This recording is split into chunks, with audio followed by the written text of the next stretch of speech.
From JBS Studios in Greater New York, this is the JBS News Update with Teisha Bader. I'm Teisha Bader with the JBS News Update for Friday, November the 7th, 2025. The Palestinian Islamic Jihad terror group handed over what it said were the remains of a hostage tonight via the Red Cross to Israel. The IDF will accompany the remains to Israel's National Forensics Institute for identification.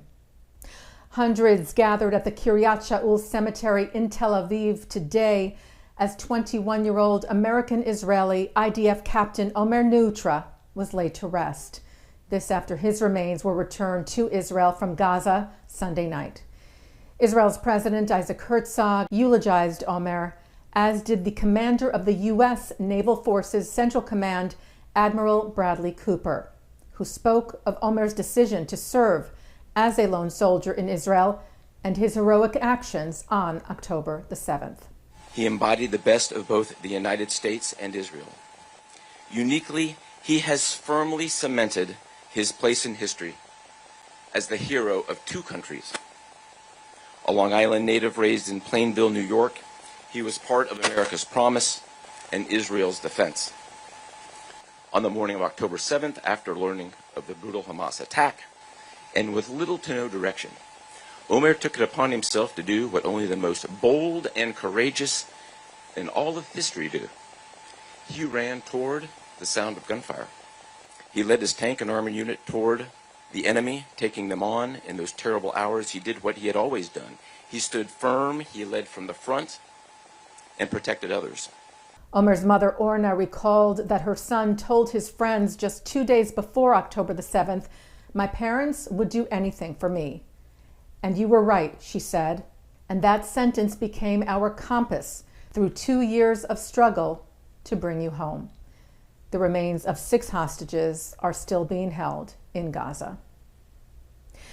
Anti-Israel protesters targeted a performance of the Israel Philharmonic Orchestra in Paris last night, causing chaos, but thankfully no injuries. The IPO wrote yesterday in Paris during a sold-out concert, there were disruptions by pro-Palestinian protesters, including 2 serious incidents involving a lit flare.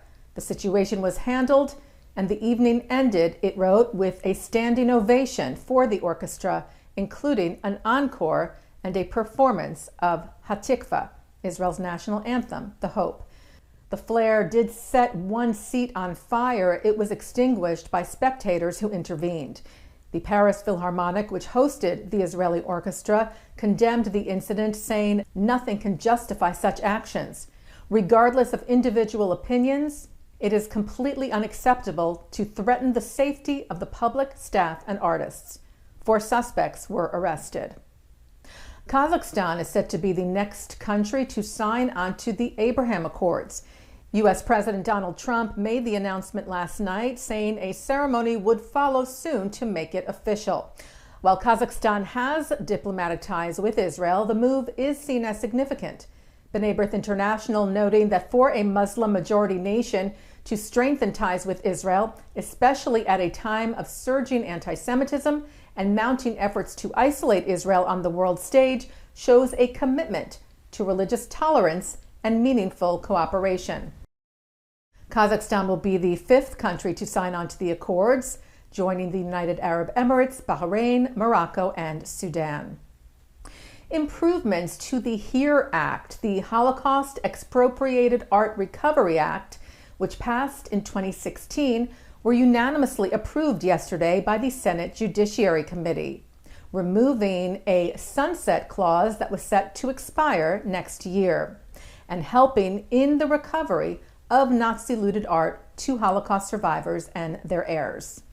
A bipartisan group of U.S. senators presented the updates to the legislation, including Republican John Cornyn, who wrote, "This legislation clarifies and strengthens procedural protections for Holocaust survivors and their heirs by ensuring Nazi-looted art claims will be considered on the merits. With the rising tide of anti-Semitism around the world," he said, "this bill sends a message that Holocaust survivors and their heirs will not be forgotten and that justice does not have a time limit. Taking a look now at our programming for tonight on JBS for Friday, November the 7th. Live Shabbat services are coming up at 6 o'clock from New York City's Central Synagogue, followed by Shabbat services from the Hampton Synagogue.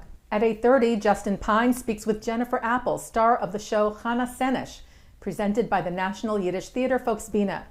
At 9:30, Jonah Platt speaks with CNN's Jake Tapper in Washington about his Jewish identity, his new book, and more.